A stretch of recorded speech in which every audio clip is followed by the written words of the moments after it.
Okay, so from the series of videos I did on repairing talking Barbies, I did have the odd request around how to remove the legs.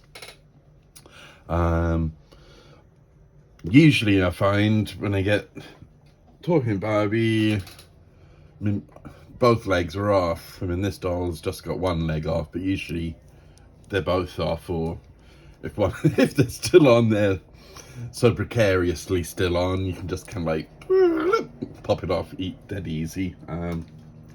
But this doll here is actually one of the first talkers I got when I started up collecting again last year, and it was before I was repairing the talking mechanisms. So all I did was fix the leg joints.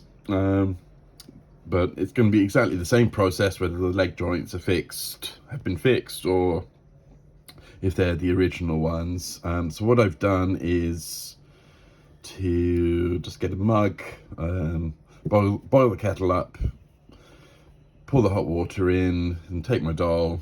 I always pop them into the little Ziploc bag, just so that lots of water won't hopefully get into the hollow torso.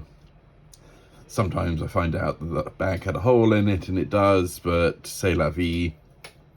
So she's been sitting in here probably about 5 minutes, and hopefully, she's softened enough.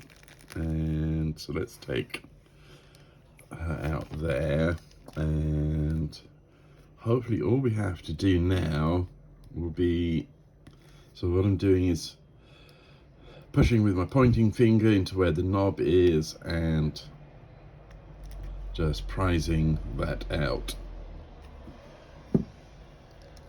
And again, just, you can sort of, it's the center here. Just push into there and pop it off. And there we go. So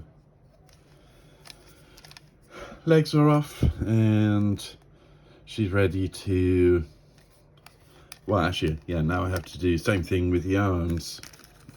So I'll pop her back in, and the arms don't require as much time in the heat to get warm enough to pop them off, but it's exactly the same process for taking the arms off as it is for the legs. So voila.